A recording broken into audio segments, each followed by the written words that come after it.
Disclaimer. The views and opinions expressed in Radio DMG may or may not be the views and opinions of the DMG Ice family of sites. All music used in this podcast is the property of whoever made it, and no copyright infringement is intended. God bless this albatross, and hold on tight for the awesome you are about to receive. It's good to be the king. And welcome to Radio DMG. I am your host, Philip Wesley, and today is Saturday, June 18th, 2011, and the time is very early in the morning, so this will be a slightly lower and somewhat shorter broadcast today.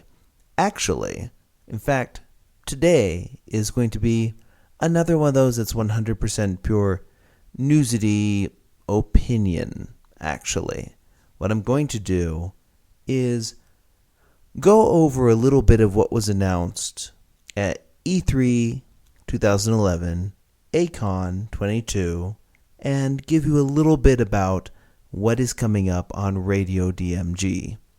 So I invite you to sit down, take a load off, relax, and enjoy just a pure conversation about E3 and A-Kon and several other events that so more or less happen these days. So let's start with what was announced at E3 2011. Now, Nintendo announced their new system, the Wii U, and there's a little bit of backstory for it, which I will go into. But first, let's go ahead and get some of the big announcements out of the way. Well, the important announcements, the ones that have to do with portables. Since the Wii U is not really a portable, its controller kind of is, and was, at one point. I'm just going to handle what happened for the 3DS, the DS, and the PSP, and the Vita. A lot less PlayStation Portable games were shown at the show than I thought would be. Oh well.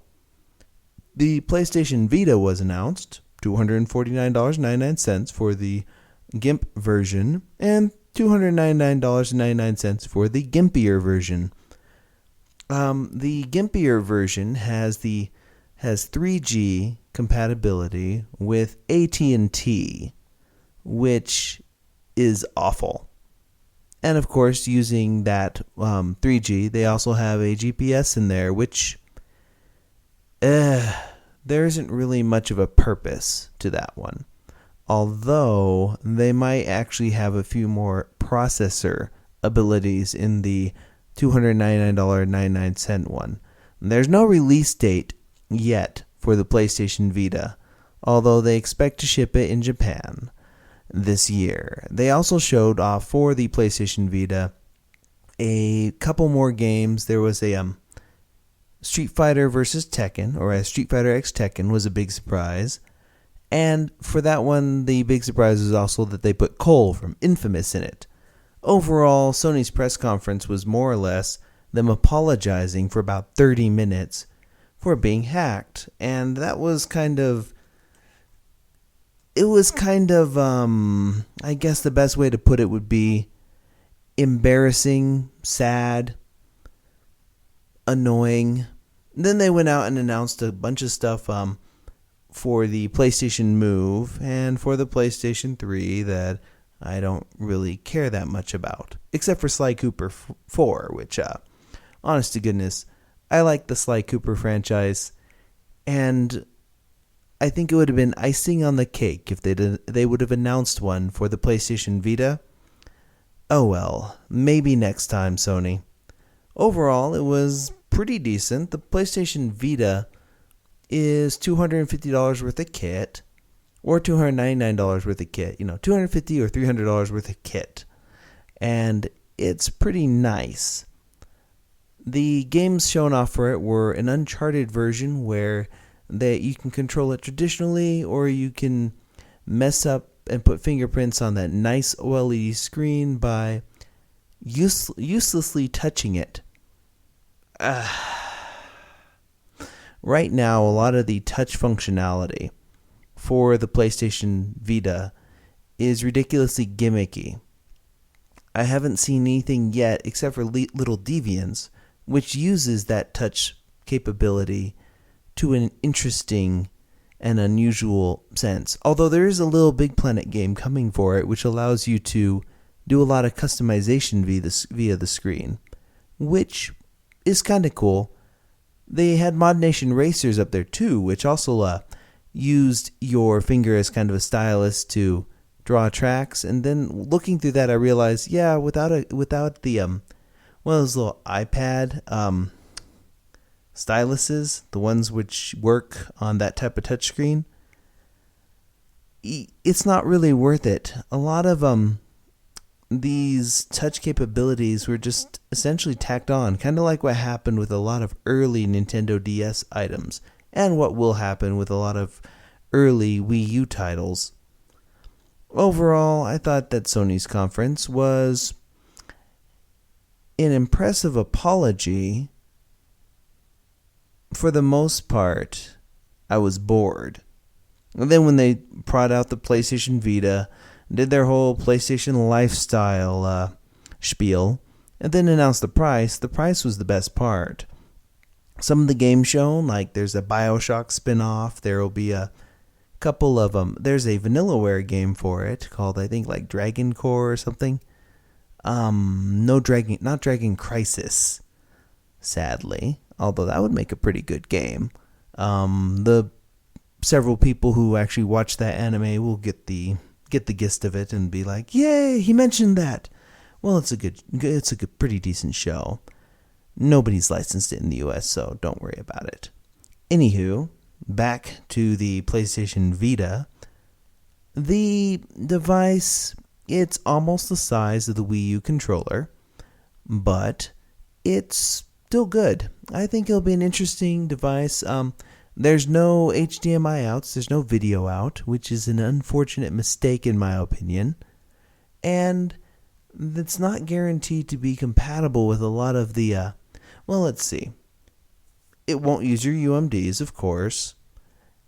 It won't have built-in storage, so the dozens of PlayStation Portable Minis and PS1 games and PSP games I own will have to wait for me to cough up about $200-$300 for a 32 gig brand new style memory card. That's really the worst part of the PlayStation Vita, and that's why it's going to fail. I don't think that Monster Hunter will be able to help it when it comes time to, well, let's see. Yeah, Monster Hunter Portable 4 or whatnot on the PlayStation Vita will be very pretty looking. However, when you're paying 250 yen or for the system itself, and then you're paying about that for a decent memory card because it's using proprietary technology again, it's like when they pretty much put out the little M2 micro stuff for the PlayStation Portable Go. And that was that, and aside from a couple phones, was the only thing that used it. The PlayStation Vita has its own memory card style, and it looks like the games are going to be 50 to 60 each. Now, we all balk at $34 to $40 games on the 3DS and on the DS. We're going to balk again at $50, $60 games on the PlayStation Vita. In a way, I feel that the PlayStation Vita lineup or launch lineup could be very compelling in the same way that 3DS launch lineup was very compelling. I mean, when your strongest draw is a fighting game, I want Street Fighter X Tekken at just as much as I want Super Street Fighter 4 3DS, which at this moment where I'm recording, I still have yet to buy. Yes, it's very pretty, but I didn't buy it. Fighting games, aside from, say, Dead or Alive, don't really sell me on a system. It's the amount of adventure games and such. And right now, I do want to know more about that BioShock. I do want to see Rayman Origins on it. And I do want to see some of the other games that are out for it. But at this point in time, a lot of what I would be playing on the PlayStation Vita is older PS1 and PSP games, especially with that second analog stick and what you can assign it to. It would make a lot of those a lot easier to play, especially if they've got camera work. However, because of the size restrictions that they've placed on games in there by using their own proprietary technology, Sony has gone ahead and shot themselves in the foot on the PlayStation Vita by nature of being Sony. That said, I feel that Nintendo did themselves a disservice as well by putting the 3DS at $250. However, they went a long way with their press conference to validate the purchase of the Nintendo 3DS. So that's what I'm going to get into now. Now, if you own a DS, don't worry. You're getting Professor Layton 4, a brand new Kirby game. I think it's like Kirby Massive Attack. You're getting Super Fossil Fighters. You're getting, this was announced a little bit after E3, but Solita Robo, which is essentially Tales Concerto sequel. However, kind of like, if it reminds people a bit of Tales Concerto, which was an old PS1 game, which was brilliant. It was a great game, but kind of hard to find, and it's not on PlayStation Network, which is kind of sad, because it was kind of like Mega Man Legends in the way that it played. But we're getting Solita Robo, and we're also getting Professor Layton and the Last Spectre, which is the first of the new Professor Layton trilogy, the one that takes place before Curious Village. So you're going to get to learn a little bit more about Luke and Professor Layton's other apprentice. And you're going to find out what is happening. Does the Spectre exist? Oh, by the way, Don Paolo's not in this one. It's a completely new villain, as is the case with the previous games. Now, what's interesting about this one here is that they decided to put it out, which is good, which means that it leads right into Professor Layton and, what is that? It's like Professor Layton and the Eternal Diva, which is a movie and is awesome. And then Professor Layton and the Mask of Miracles, which will probably get renamed over here to something like Professor Layton and the Mask of Miracles. Because, honest to goodness, that's still a good name. Yes, goodness knows. Goodness knows. But what do the bees know? Well, the bees know about Kirby. And they know about a lot of upcoming 3DS games that were announced. There's a couple 3DSware games announced there, like Rolling Western, and Paint something or other.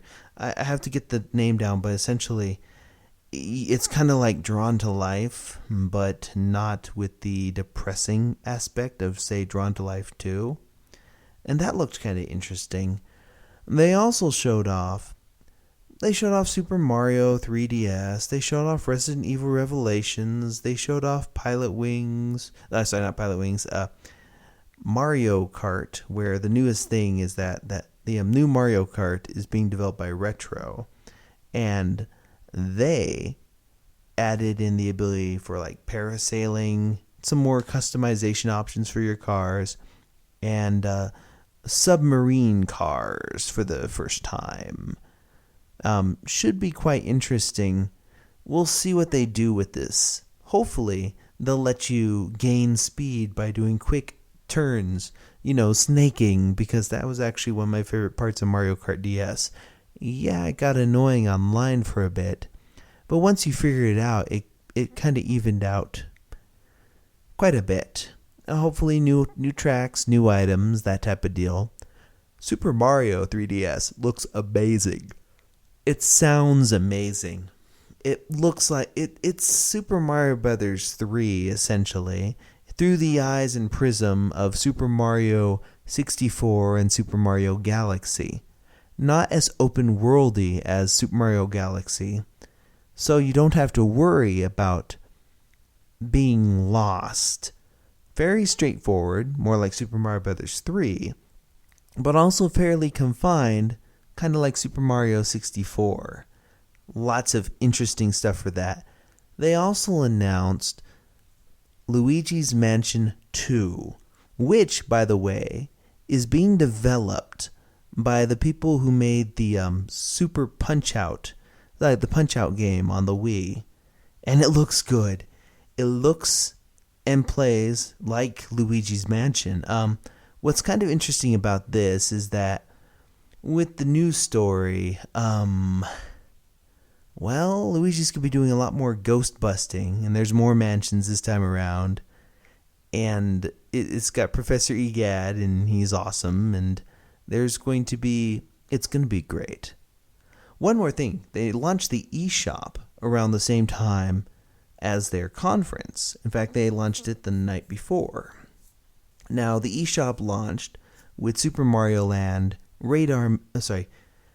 Super Mario Land, Radar Mission, and Alleyway. At the conference, they announced Legend of Zelda Link's Awakening DX, and then they announced that later on this year, for free on DSiWare, 4 Swords, which is fine with me. I've got a DSi XL, and a 3DS that are going to love this particular title.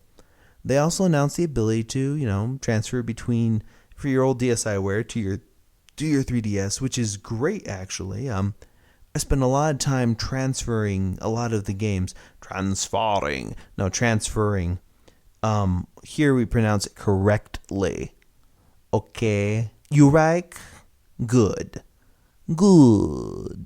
Anyways, when you transfer stuff over from the DSiWare over from the DSi to your 3DS, it is carried over by hundreds of little Pikmin, which the Pikmin 3 got moved to the Wii U. Okay, I'm okay with that. Yeah, that should make it kind of interesting with that thing's touchscreen. But yeah, they announced this stuff. They launched the eShop. As of right now, they also moved the eShop updates to Thursday, which in correspondence we move our download guide updates to Thursday as well. We launched that part of the download guide, and we added Donkey Kong 1994 to it this last Thursday, which, for the price that it gives you, is an amazing value, and people should pick it up. I do believe that Donkey Kong 1994 is one of the best Game Boy games ever made, right up there with Legend of Zelda Link's Awakening DX, Survival Kids, or Final Fantasy Adventure, Great Greed. Okay, there's just a lot of really, really good games on the Game Boy that people ignored because it was a portable system. And you know what? I'm glad people don't ignore portable handheld systems anymore. I mean, everyone speculates, Apple's going to take over everything with the cell phone, etc. And then they complain about these games for it being not very complex or having horrible controls. Yes, right now, cell phones are limited. They're very limited to a point that I don't really consider them to be part of the handheld family. The N-Gage was just awful, but it was the closest stab at that point.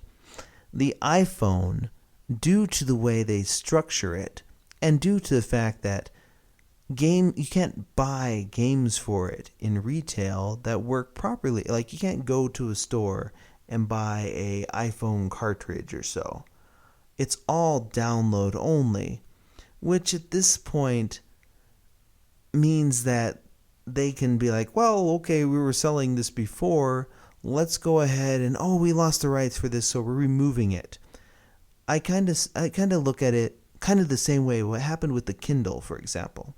There was a version in 1984 that was released on the Kindle, and then when it was discovered the company that was selling it didn't have the rights to it anymore, Amazon, I think it was Amazon. Amazon is the Kindle.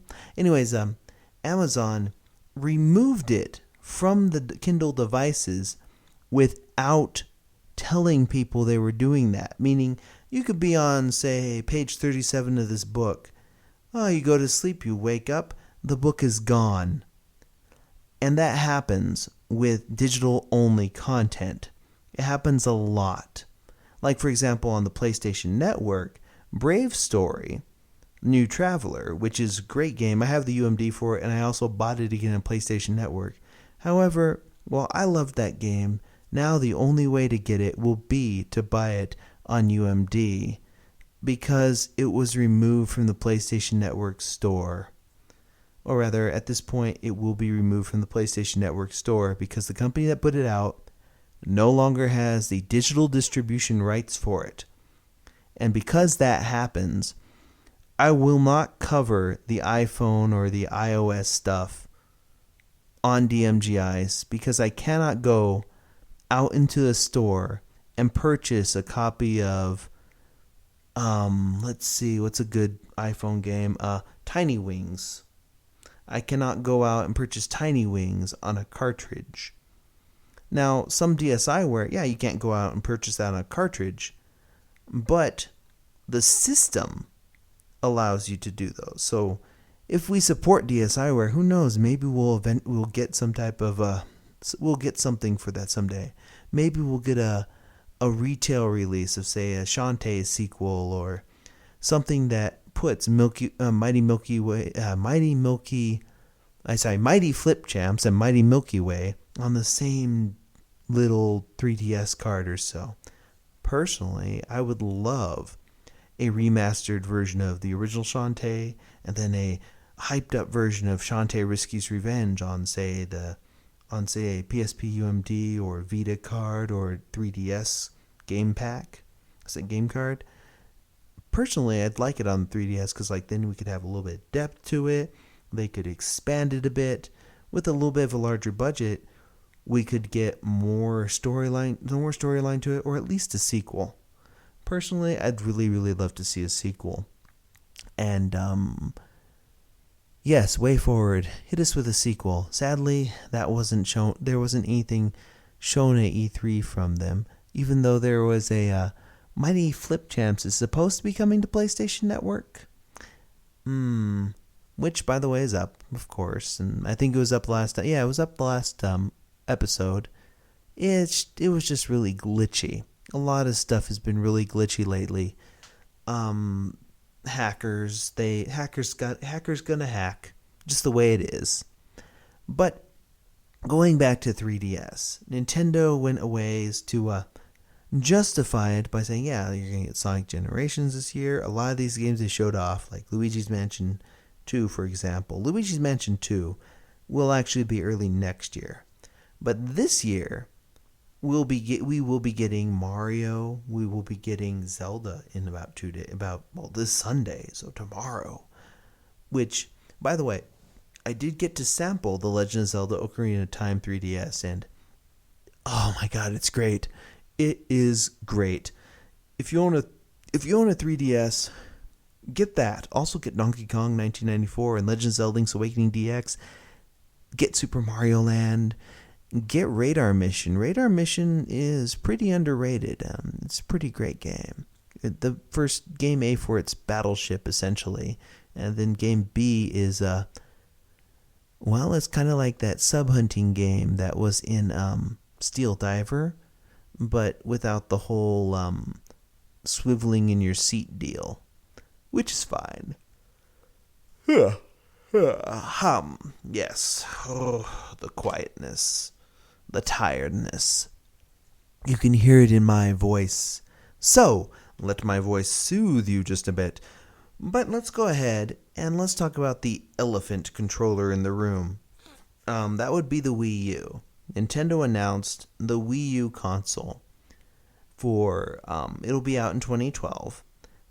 Here's what's known about the system so far. The system itself is slightly larger than the Wii. In fact, it's actually 10 inches long. What's funny is that there was a Eurogamer posted the specs of it that they got from Nintendo saying, yeah, the system is 10 inches long.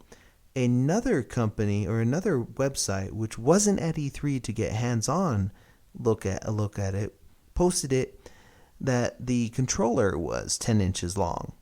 And they made a couple infographics about it saying, yeah, it's seven Wii controllers stacked up.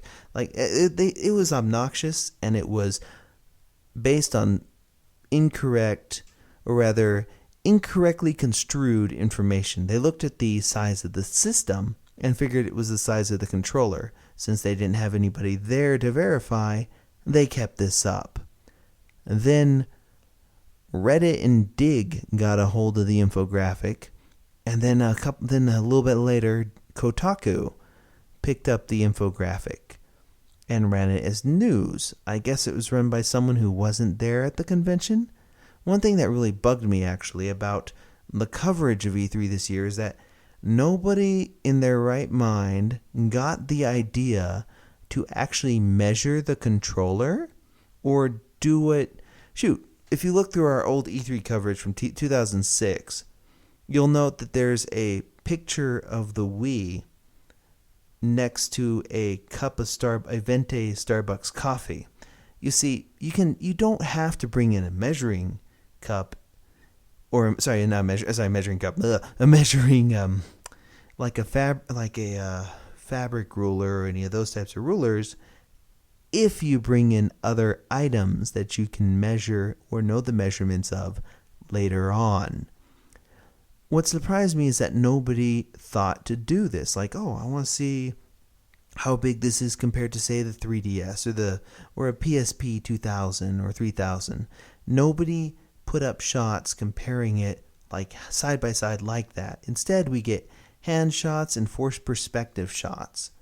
Looking at the hand shots, it's very obvious that the controller is about 8 inches long.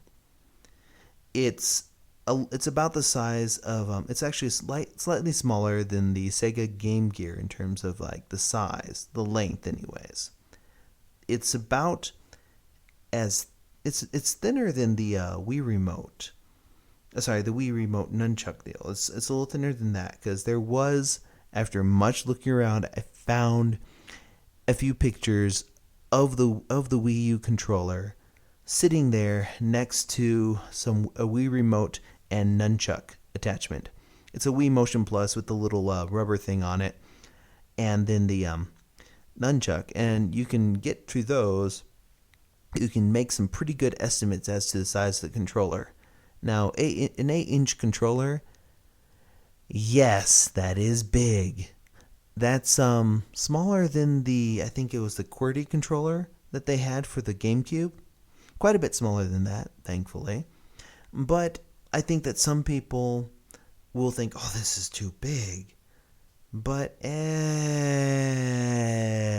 whatever.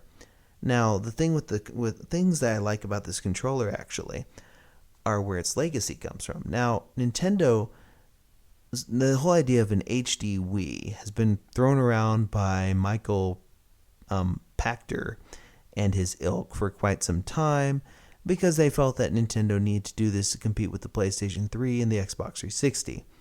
I think a lot of people are looking at the Wii U and thinking, oh, they're finally competing with them, etc., etc.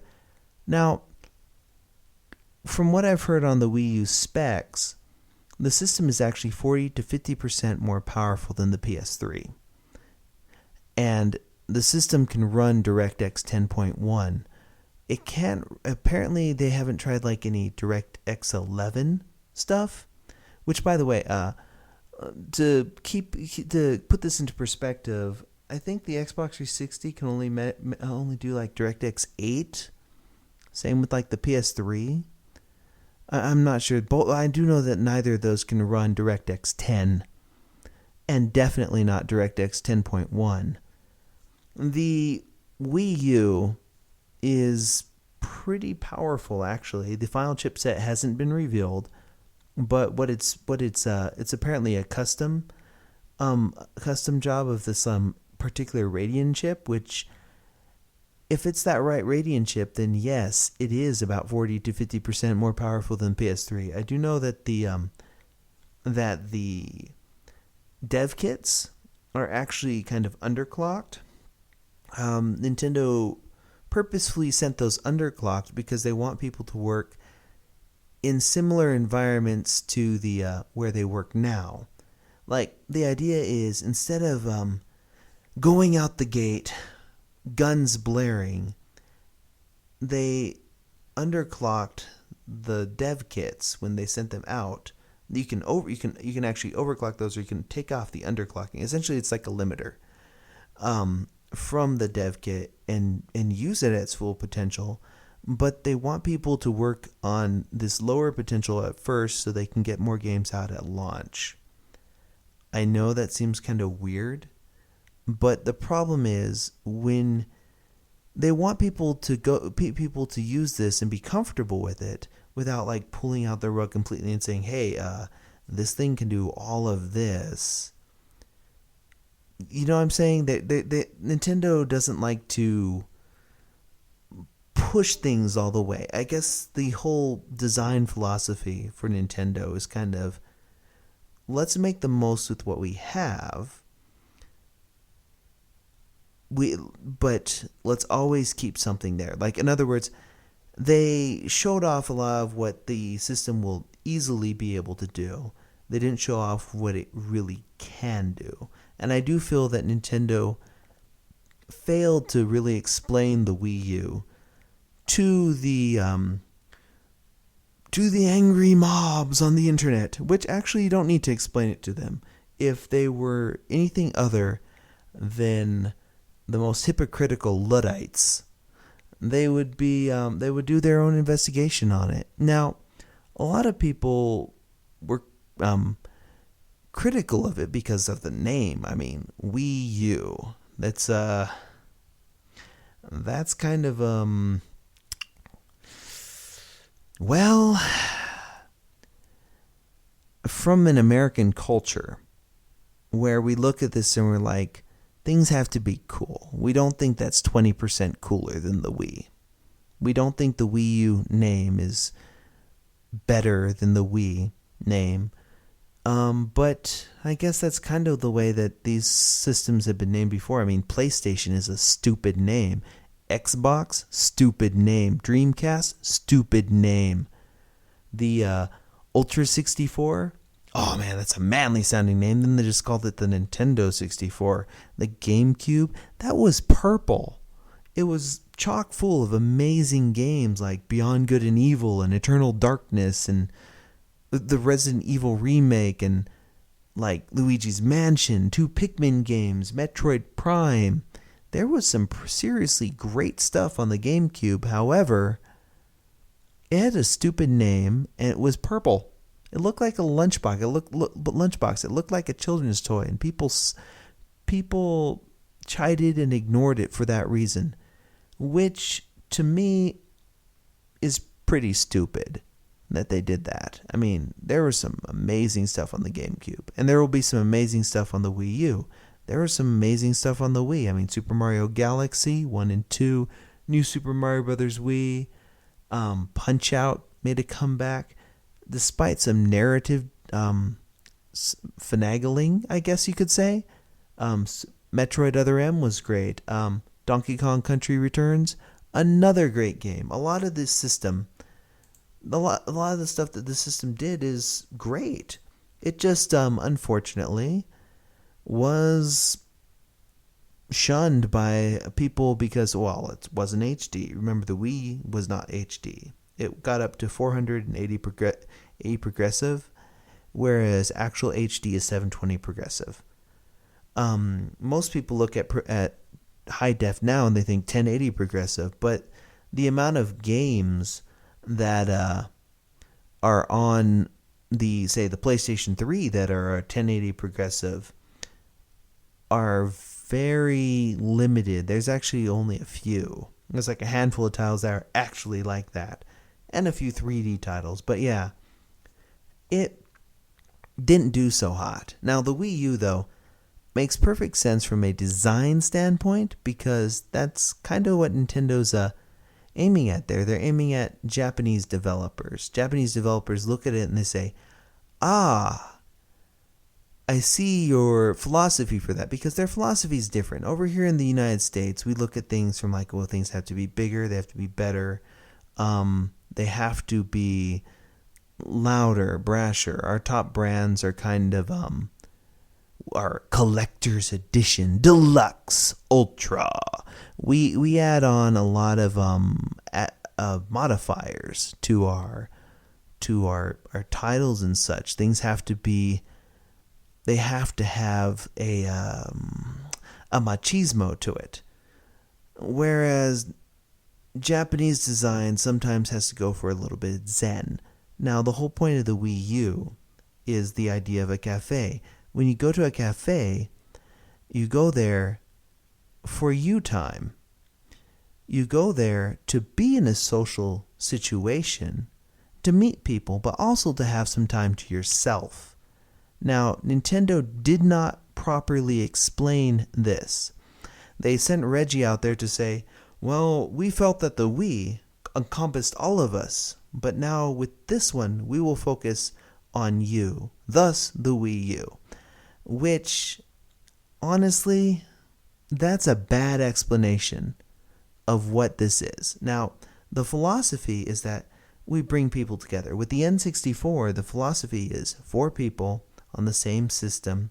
We can bring in more community. Now, with the Wii, they were able to bring even more people into the gaming community.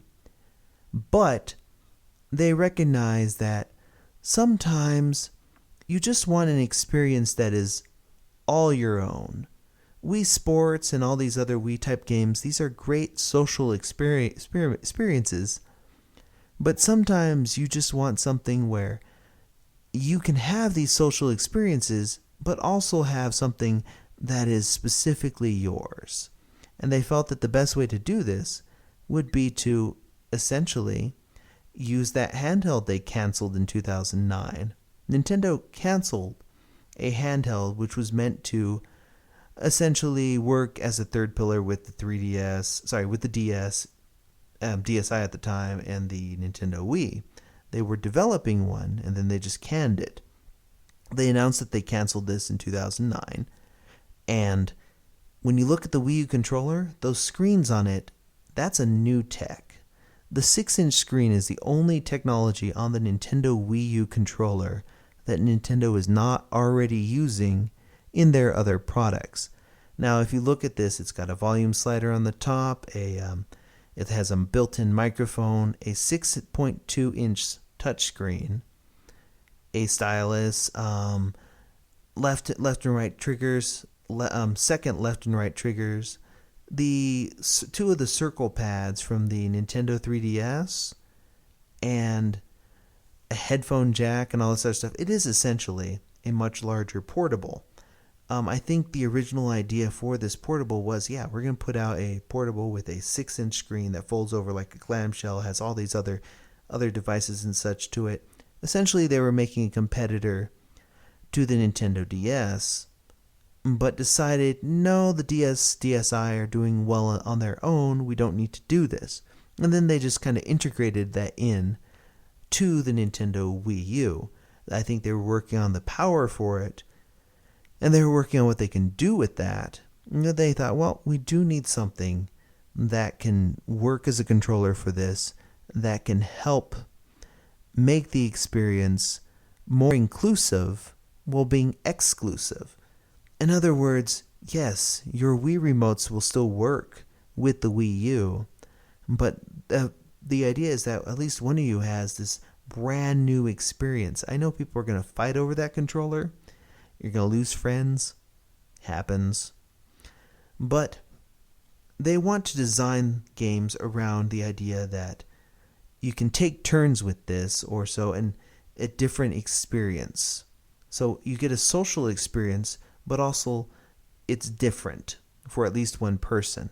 Now, the Nintendo Wii U is capable, according to Nintendo, of supporting more than one controller, but they feel that it's cost prohibitive to require more than one controller for the games. In fact, there was a press release they put out that was picked up by many of the lamestream media lamestream news media, and they were saying, well, Nintendo only wants you to use one controller. It's too expensive, etc., etc.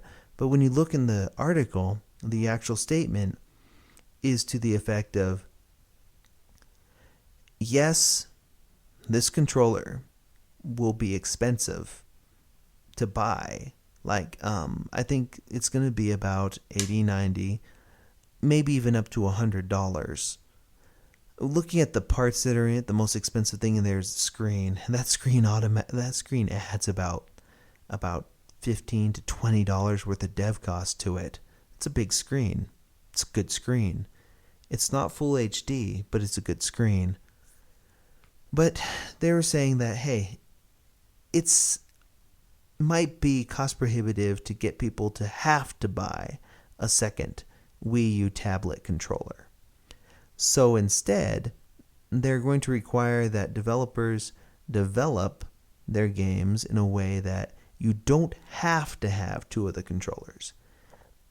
They never said that you couldn't make a game that has modes where you could use more than one controller. Just like, more than one Wii U tablet controller. Just you cannot require it. I do see later on, though, I do see Nintendo revising the tablet controller a little, like maybe adding another camera, or designing like different colors and stuff for it, maybe making it a little sleeker, etc. And then I see Nintendo eventually lightening up on that particular restriction. But right now, they don't want any of their launch titles to require you to have more than one Wii U tablet controller. So that's why you didn't see anything running two Wii U tablet controllers. It makes sense to them. And it kind of makes sense for like early adopters. But that's something that I think it's a little sad that they worded it the way that they did. Or rather, they didn't actually word it the way they did. They were pretty clear about it, but it was worded differently when put through the blog grinder, essentially. Now, what do I think of the Wii U controller? I think it's kind of interesting. I'm also kind of sad that they didn't show off more about the controller. You can attach Wii remotes and the Wii Fit and other Wii attachments and accessories to the Nintendo Wii U. But you can also stream stuff to your Nintendo 3DS. They already mentioned that the 3DS will work with the Wii U, which in a way that's actually kind of brilliant, because somebody could be using that controller, then another person could have their 3DS with them and be having an experience similar to the person using the Wii U tablet controller. This doesn't require you to go out and purchase another Wii U tablet controller. But if your friend has a 3DS, and honest to goodness, if you don't have a 3DS after Ocarina of Time comes out, or after this summer with all the stuff that is coming out, or after all the stuff that's on the eShop, I think you're kind of just being stubborn. Surrender. Buy the 3DS. It won't hurt you to buy that. Well, maybe you might have to do rice and beans and rice for a little bit, because it is $250. But there will be bundles later on this year. So, oh, by the way, also a new color. They also announced a red color for the Nintendo 3DS. And that will be out in July in Japan, and we'll probably see it close to October here in the United States. I think this is going to be an interesting and crucial Christmas season for the Nintendo 3DS. I think Nintendo's going to bring their A game to it. You're going to see some bundles. You're going to see a lot of titles out there on the shelves, and it'll be good. You'll see a huge marketing push, especially when we start getting to the back-to-school season, because that's when people really start buying stuff. But a lot of people I've noticed are holding out for The Legend of Zelda Ocarina of Time 3D, which, oh man, it's so good. I cannot wait to grab I already pre-ordered it.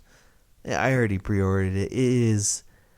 going to be great. But also to celebrate the 25th anniversary of The Legend of Zelda, the original game, the one on the NES, Nintendo announced that if you purchase your Legend of Zelda 3 Ocarina of Time 3D game pack and you register it with Club Nintendo, it's like 50,000 of these are made or so, but you can get the soundtrack for it sent to you free of charge, which is a great idea. I think that Nintendo has done much better with the Legend of Zelda 25th anniversary than they did with the Super Mario Brothers 25th anniversary. Which is, okay then.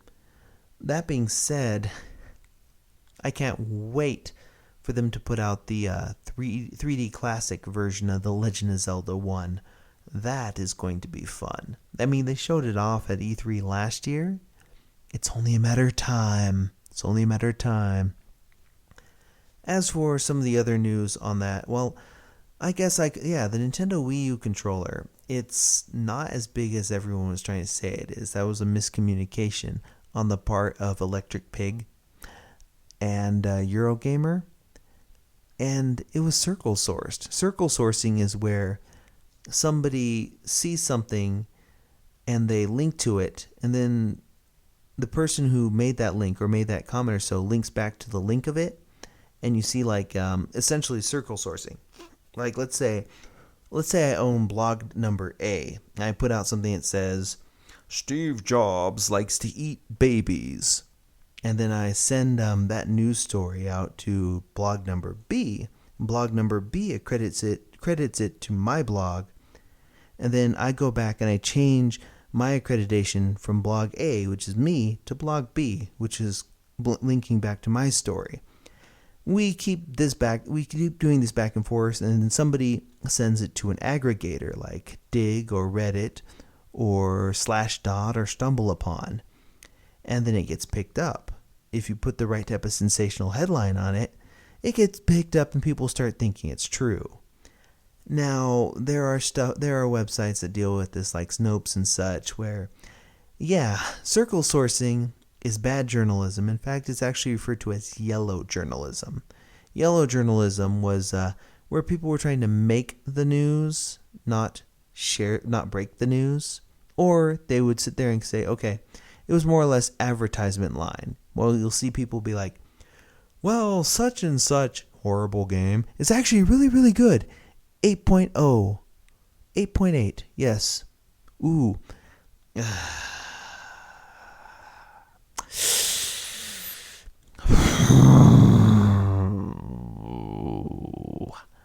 And that's really, that's depressing. But let's get on to happier things. What are we doing with Radio DMG? Well, I'm almost at the hour mark here, but I'm actually very happy to announce that we have a lot of content that we got from Acon 22. Now, with Acon 22, we launched about 1,500 pictures, and I got about half a dozen interviews. Some of these are voice actors like Jeremy Lee,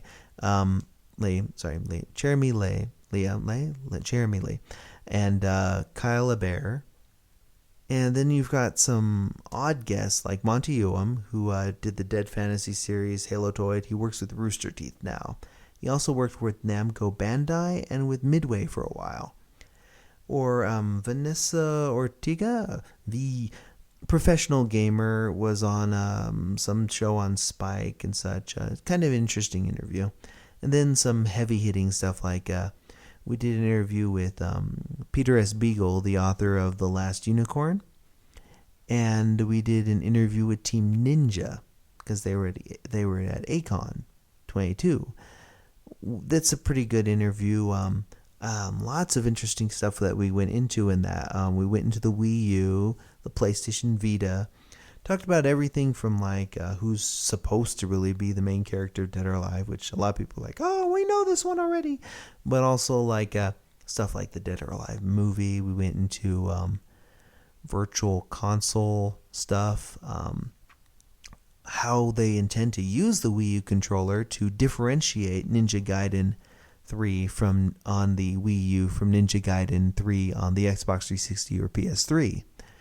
That's kind of an interesting answer, and definitely that will be a interview you should check out. The ones like, for example, Kyler Bear, we talk about voice acting, of course. We talk about his role in video games, because he's the voice of Ryu in Street Fighter 4. He's also the Dragon Ball Z narrator. He's been in a bunch of radio. He does the advertisements for Smodcast. So we talk about everything from anime to Kevin Smith and beyond.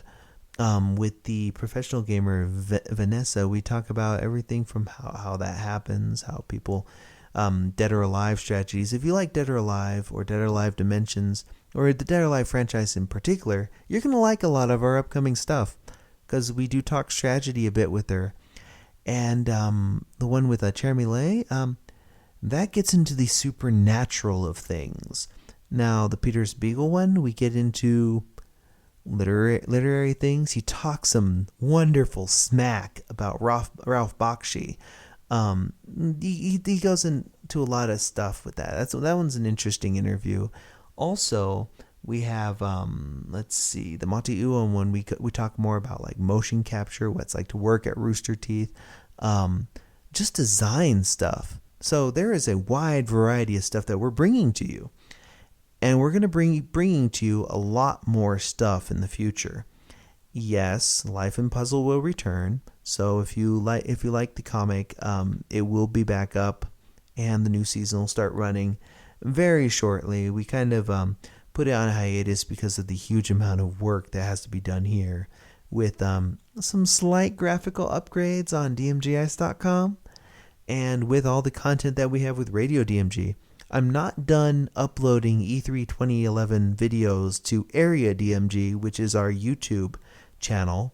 So look forward to more of those. Yeah, some other websites have the same videos, but it's not really news until we say it is, or until I say it is.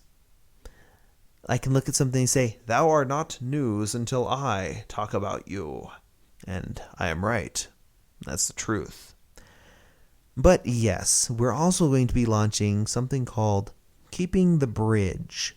Now, I have a few different hobbies, if you will. I love video games and I love animation. I particularly like handhelds the most.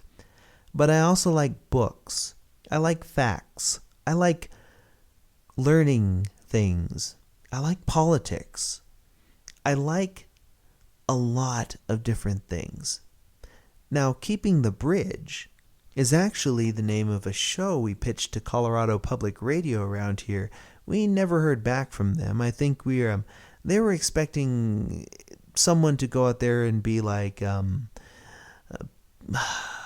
NPR, and I'm sorry. I have too much self-respect to be someone like somebody on NPR. I know people like, but what about This Old Home or the Prairie Home Companion? Why would you diss them? I'm not dissing them. I just wouldn't want to be them. That just doesn't fit me. I'm not Howard Stern. I'm not Rush Limbaugh. I'm not Glenn Beck. I'm not who are the liberal talkers or so? Don't really know. Anyway, I'm not Mancow. I'm not these other types of radio personalities. I'm myself, and I'm not an NPR drone. A lot of them aren't very interesting. I'm sorry. Sometimes the subjects are interesting, but the way they're presented is kind of a little. Okay, there are some really good ones on NPR, but they don't hold a candle to APR or to some of the other programming from private companies like the EIB network, for example, or what's that other one? Mercury Media, yeah, or Howard Stern stuff. Howard Stern is just he's the king of all. He's the king of all media. There, he's kind of earned that. Or the Smod Nation. Sorry, Sir Smodcast Internet Radio. You can do something different with the radio medium, And what I was going for with Keeping the Bridge is originally we pitched it as an education show, like about education news. We talk. I actually do have the initial radio pitch for it, which is about 15, 16 minutes long. And we covered some of the news, like about the Obama education budget, and a little bit of an explanation on what deficit is. Deficit. Anyways, we're spinning that off into its own little show. So RadioDMG.com is going to be the home of Radio DMG, Life in Puzzle, Keeping the Bridge, and a few other items that I will reveal in the future. So yes, I'm launching an educational broadcast soon, where we'll talk about different books. I will read you the Federalist Papers. I will read you the Constitution. We'll talk about the history of Canada or something, or the history of the war on drugs. We'll get interesting guests in there, and I already actually have guests lined up, which is the odd part because I haven't even this is the formal announcement of the show. We already have interest in doing a somewhat conservative, possibly, news program called, I hadn't given out the name for it yet, but we actually have interest in that. We have people who want to come in and talk about the Constitution. We have people who want to come in and talk about the Tea Party. We have people who want to come in and talk about Planned Parenthood, actually for it. We have people who want to come in and talk about drug smuggling off the coast of California, or like a lot of the same stuff that I will be like, the stuff we have lined up for this will be very, very interesting, and I look forward to launching that. So we will probably launch that in July. We'll see the first couple episodes of that in July. That will also have its own iTunes feed and its own RSS feed, and will be kept kind of separate from Radio DMG, because it's Radio DMG and then Keeping the Bridge, and then some of the other content that we have here on RadioDMG.com. DMGIce.com will be relaunching part of the library, and we're thinking of going ahead and relaunching the old reviews section along as part of the new reviews section. In other words, a re-release of some of the older user-generated content and stuff that we got from people, but in its own classic reviews section. So that can make up for the sometimes delay of newer reviews. So yes, there is a lot coming out there. But you didn't just come here to hear me announce things or to gesticulate wildly about the Nintendo Wii U controller. So you want to know you kind of want to know what we've been up to. Now, Akon was pretty great. We did cover E3 from like a far away view, I suppose you could say, like watching the press conferences. I saw all the press conferences except for Microsoft's live. I didn't see them all. I saw them all live except for Microsoft's. I saw that one in later on, and it was like, oh, okay, Microsoft's really going down on the Kinect, and okay, that's fine. I feel that the Kinect could be interesting in the future for, like, say, AR type stuff. I feel that anything to improve that technology is good, but I do not believe it'll replace the controller anytime soon. I do think that, actually, you should hear what some of our guests, our upcoming interviews, think of the Kinect and the Wii U and the PlayStation Vita. My prediction right now is that the PlayStation Vita is actually starting out in a lot of trouble. I mean, it's some nice hardware, but it's actually starting out in trouble. Now, the cool thing about anime conventions is that you have a lot of people that go to those who are very opinionated about anime or video gaming in general. You can get a good feel for consumer response from anime conventions and from talking to people in retail situations. The Nintendo 3DS there's still people who haven't really sat down with the unit, and you can't really get a good feel for the unit by playing it tethered to a scratched up and horribly mangled Target or Best Buy display. I'm sorry, those are not good displays. The way they're designed, not good. The really powerful magnet, some people don't lift it from the base. They have trouble with it. They get headaches from it because they don't get to properly feel or properly utilize or mess with the 3D. You have to actually hold the unit and play with an actual unit on your own. You have to mess around with the settings there. You have to actually, this is a product where the best way to explain it is to show it loose from a tether. That's kind of the best way to sell that. And the other way is to make lots and lots of games for it, which Nintendo's doing. But from what I can gather from talking to customers and stuff, or people in a retail environment, and from talking to people at anime conventions, because people are just chatterboxes at those, PlayStation Vita is neat.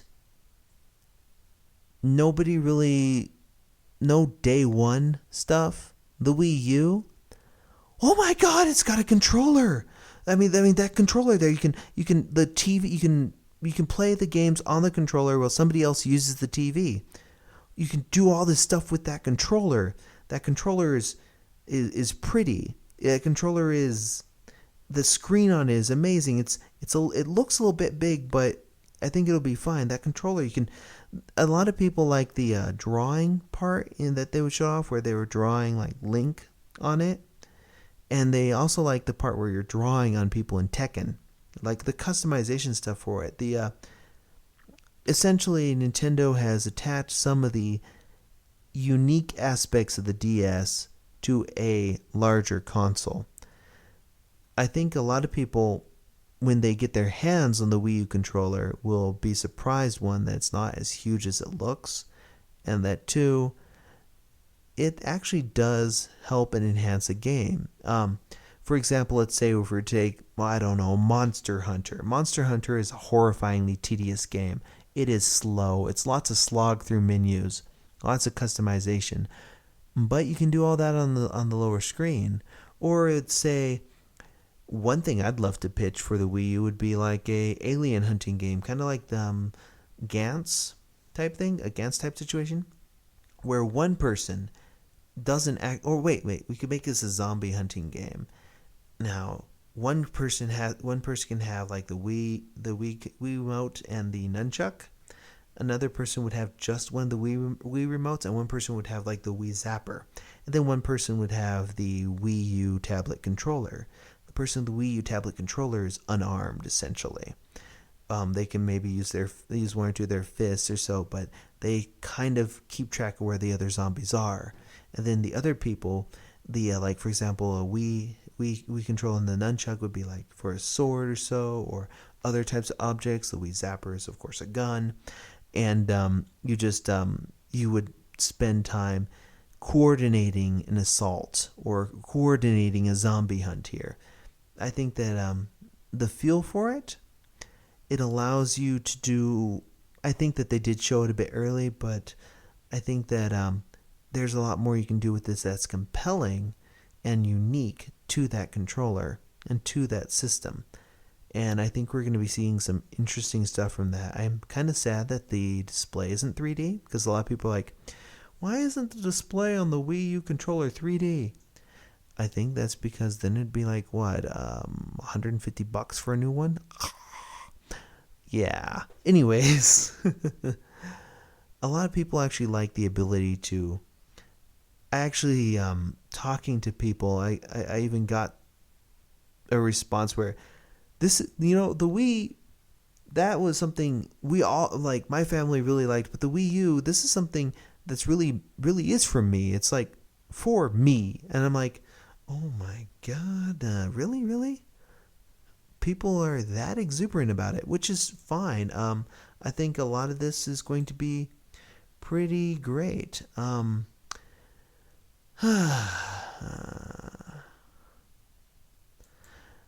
I think it's going to be, well, I think once people get it in their house, get their hands on it, see what it does. A lot of the features in there are manufactured to put it as kind of a lifestyle accessory. Now, Sony is always preaching, like with the Sony PlayStation Vita, that this is a lifestyle. The Nintendo Wii U actually is a lifestyle device. You can stream, like, say, with Netflix. The actual controller, even though people are saying, Nintendo is saying, we don't think people will be able to take it out of the main room. But then you look at like what they've mentioned about the specs, how it can support up to 4 of these. And you're like, wait, what? Nintendo has a horrible habit of downplaying a lot of their technical advances or what these things can do, which is okay by me because it helps to temper expectations, but it's really annoying because, well, this is a controller where I could stream something to it. Like, let's say I'm going to go into the kitchen for a bit, and the Wii U's out in the living room. I can stream whatever game I'm playing and take it with me to the kitchen, make myself a sandwich or something. Well, actually, I should have Sarah do that, but I like sandwiches. I like to make my own sandwiches because I put the right amount of peanut butter, the right amount of jelly. Rambling. Rambling. But, yes. One thing about it, too, is the video chat stuff. Now, at a press conference in South America, Sony of South America, or rather, mentioned that Skype will be on the PlayStation Vita. So, we're going to have the PlayStation Vita, which can do Skype calls, the Kinect, which was eventually supposed to be able to do video calls, and then the Wii U, which can do video calls. I think they're trying to connect this and put it into the hands of more people who can use it as a lifestyle thing. Like, you get this for your parents or so. You can use the Wii U instead of your phone. It's a weird idea, but I think people will get into that. People will like that. Because people are weird about buying stuff. People don't look at, wow, how much horsepower does this have? The general consumer doesn't understand GPUs and CPUs and the horsepower for that. I'm not selling them short, but a lot of them really don't care. With a lot of stuff, it's not so much, wow, you can make all these little leaves move in the Havoc engine. It's, okay, how is this fun? How can this be fun? Because people forget that video games, at their very heart, are toys. Gears of War, that's a toy. Halo, that's a toy. Modern Warfare, toy. PlayStation 3, this is a toy. These are toys. They are no different in entertainment value than, say, Lego bricks or G.I. Joes. They are toys, first and foremost, but they can also useful toys. Just because remember when the computer came out, people thought, this is going to be only for word processing. In fact, people didn't think games would work on a computer. They're like, you can't make a computer a toy. And then we have video game consoles and such, which were designed to be toys, and then they've slowly adopted computer style traits. Now, the Wii U is a toy, and people will look at it as a toy. They're like, wow, I can play this new Mario. I can play this new Mario game with my own Wii, so it can be Mario, Luigi, and Hitler. In a Mario cap, of course. Hitler Brothers. It's so wrong, really. I do look forward to playing as Admiral Akbar and Hitler in a Mario game, and I think that's going to be great for the humor sides of it. And also the fact that I can integrate it, I can make these Mii's on my. For example, one thing we handed out over at Acon was the little AR card, QR codes. We had business cards where it had a QR code. If you have a 3DS, you aim the 3DS camera at the QR code, and you get a me of me. Those are actually pretty interesting, and I actually do like those. A lot of people are like, oh, they put the me's in it again. Yeah, why not? That's part of the community of this. Now, I do think that graphical prowess, yes, the Wii U will have that, but at the end of the day, art style and utilization trump graphical prowess. In other words, wow, look at this really detailed jungle. I'm going to go play Donkey Kong Country 1 again. No, the thing is, at the end of the day, it's art style and art direction over how many colors of paint you have. It's not the amount of paint that you have or the amount of different brushes you have. It's what you put on the canvas. And a lot of people, when looking at, say, the Wii or the GameCube or the Nintendo 3DS in comparison to, say, the PlayStation Vita or whatever the PS4 will have or whatever the Xbox 7 million will have, and say, well, this thing can do 39 zillion polygons all at once. And what is it rendering? Why should I care? It's art style and art direction over art capability. Like I said, I don't care how many brushes or colors of paint you have. I want to see what's on your canvas. And the Nintendo Wii U puts that canvas in the hands of the users. Like, for example, you could design your own tags and stuff for, say, Jet Set Radio Wii U or Jet Set Radio U, yet Jet Set Radio Universal. Actually, this is kind of the Wii Universal or the Wii Ultra. It's the Wii U. Anyways, a lot of the enthusiasm for it's been over like, wow, I can use this. It's like DS games come home, which is kind of a weird take, but a lot of people, like, one of the big things they like about it is that you can keep playing the game when somebody else is using the TV, which is the weird sticking point that people brought up from that. They're like, yeah, it's a crazy controller. There's a lot of stuff I can do with this controller, and I can keep playing on this controller while someone else is using the TV. Which, not living like with people who constantly fight over the TV, this doesn't really affect me too much. But it's weird that that's what people picked up on. Now with the PlayStation Vita, it's all, wow, it's really nice. Wow, that price point is really good. I'll probably wait for the second or third iteration. It's because people do want a video out. Sony, it's not too late to put a video out in the PlayStation Vita. Do the right thing. But yeah, from what we can gather from these anime conventions, people we talk to, and from people who we talk to in stores, and then from developers, and from producers, directors, and from an art standpoint, the Wii U, it's going to be great, but it's not a handheld. The controller may have been a handheld at one time, but it's not something we're going to cover in much depth here on Radio DMG because it's not a handheld. It doesn't match our demographics so much. In fact, I feel we've talked about it way too much anyways. That'd be like, well, I got a PlayStation 3 recently. I think the best thing about it is that I can store all my PlayStation 1 games on it so far.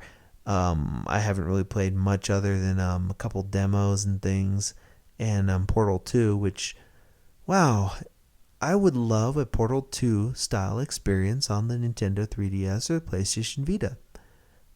We can make it happen, and we should. Now, how would, say, Portal 2 work on the Wii U? Well, the easy thing would be like, oh, here's a map. But the more interesting thing would be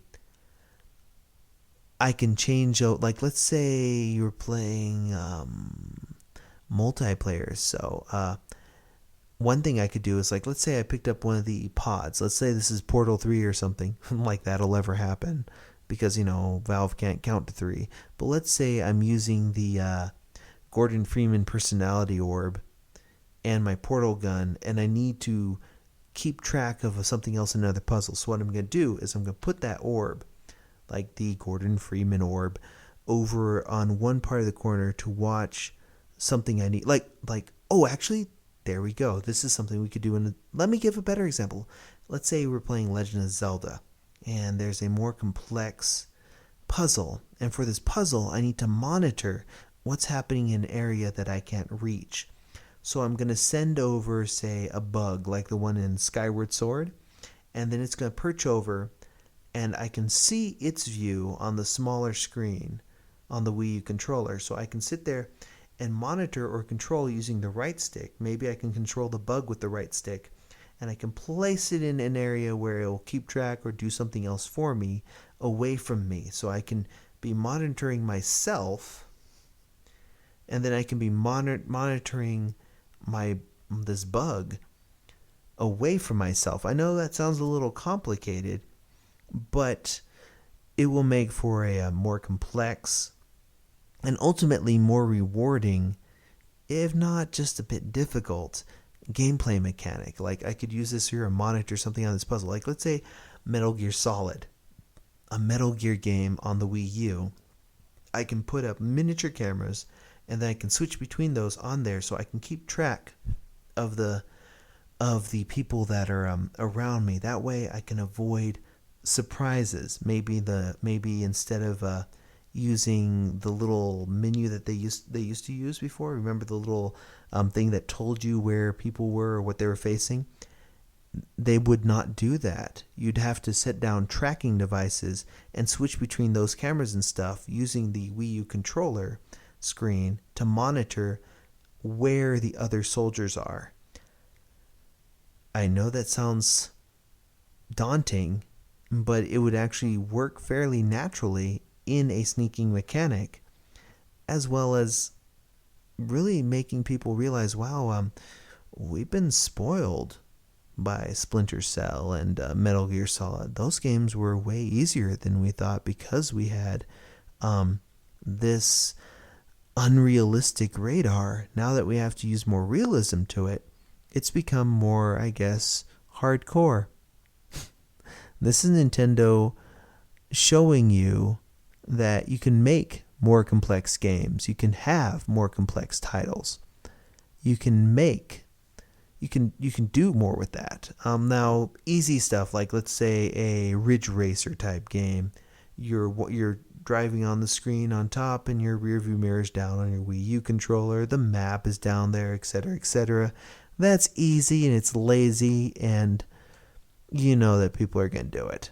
It's just the way it is. I mean, Ubisoft is probably out there making 7 racing games right now, and then raving rabid 7 or 6 or whatever they're up to for the Wii U controller that will use the same types of puzzles that the DS version did.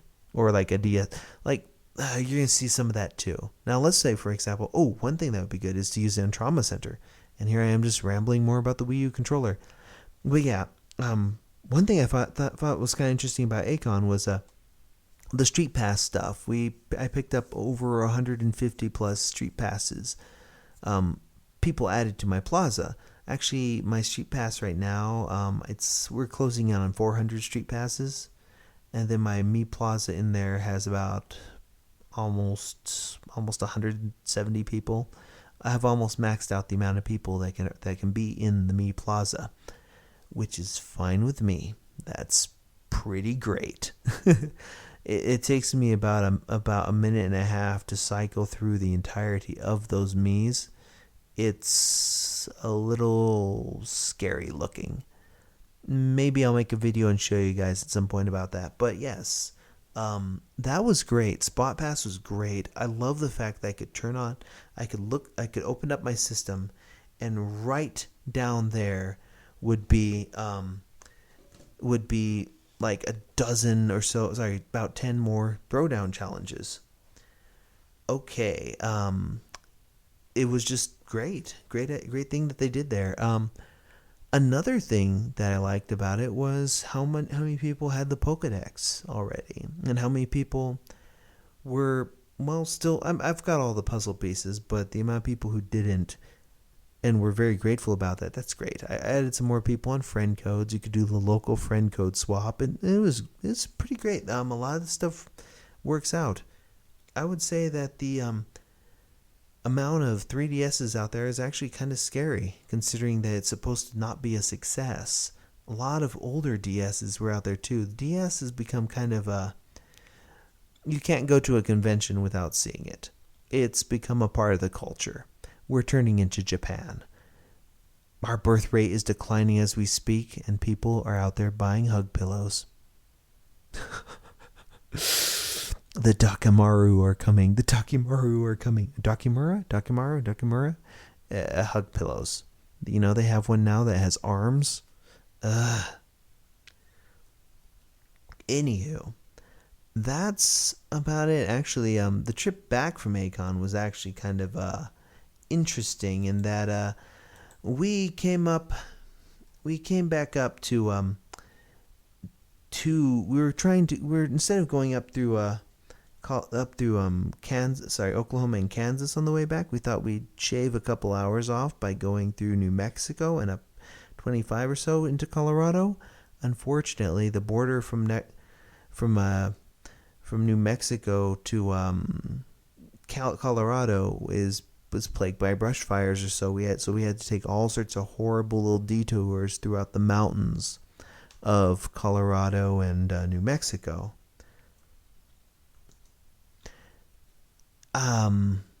What happened then, though, was an interesting little story.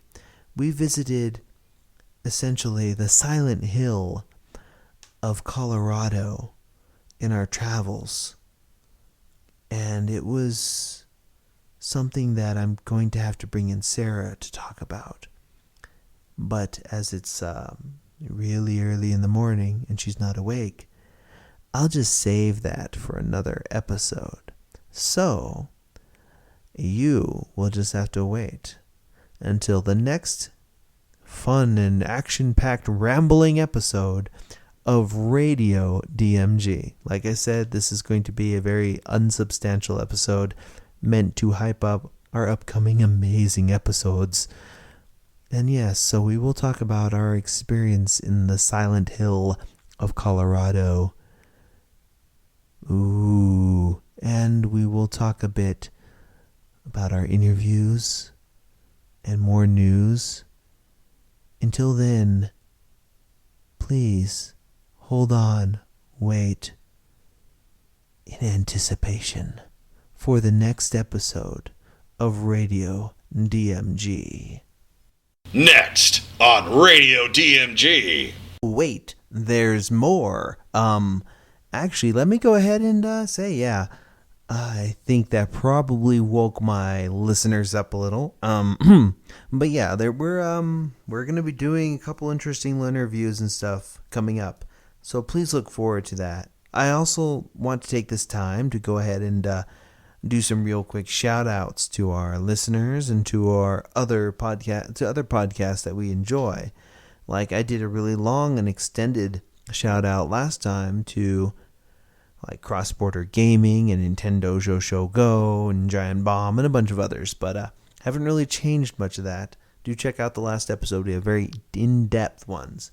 But for right now, let me go ahead and mention, hey, if you like, this is RadioDMG.com, RadioDMG.com. If you like RadioDMG.com, check out the other family of DMG Ice sites like DMGIce.com.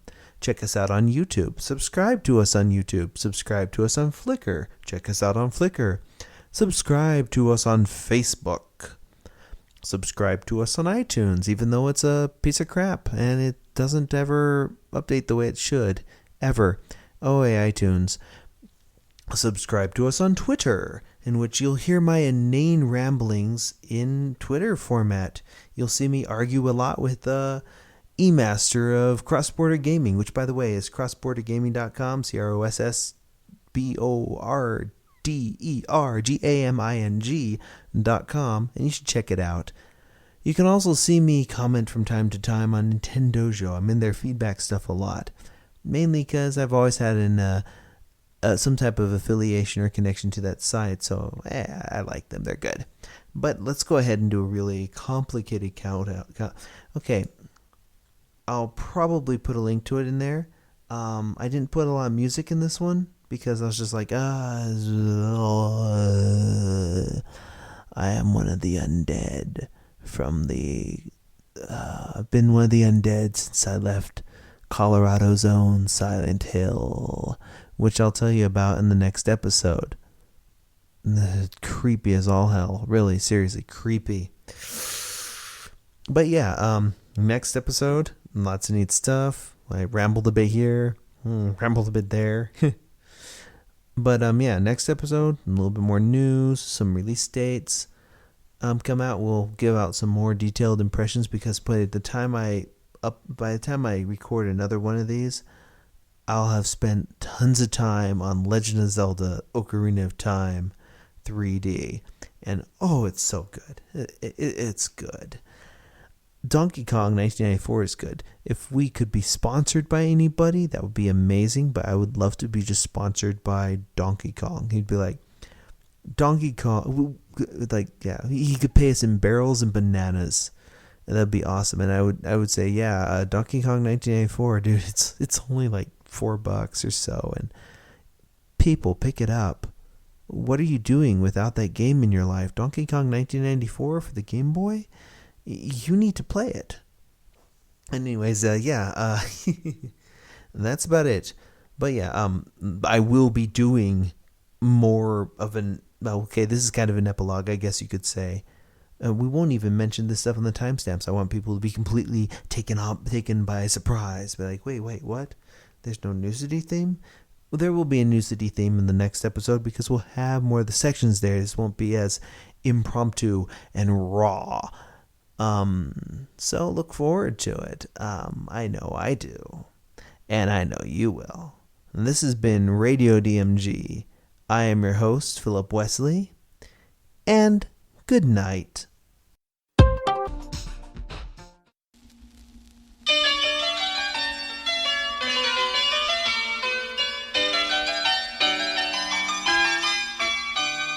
Slipping and sliding and swirling around, ice skating penguins, silly old clowns, chasing each other and having some fun over an icicle bridge in the sun.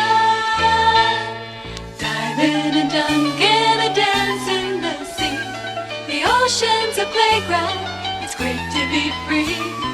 Dressed for a party wherever they go, feather tuxedos are warm in the snow. Penguins never complain of the wind and the snow and the rain. Happy with the life that they lead, content 'cause they have all they need.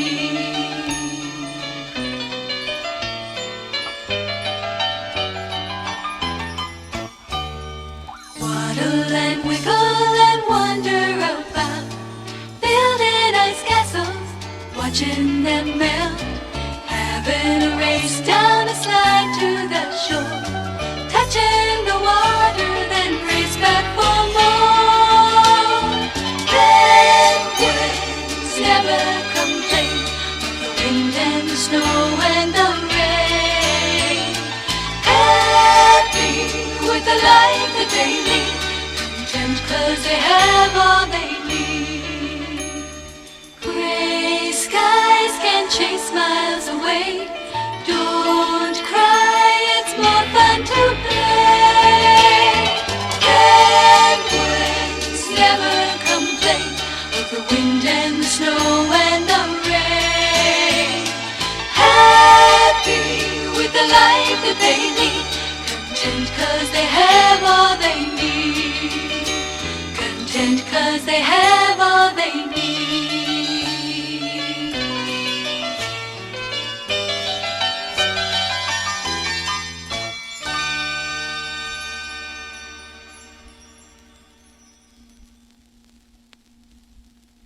Morning, Maya.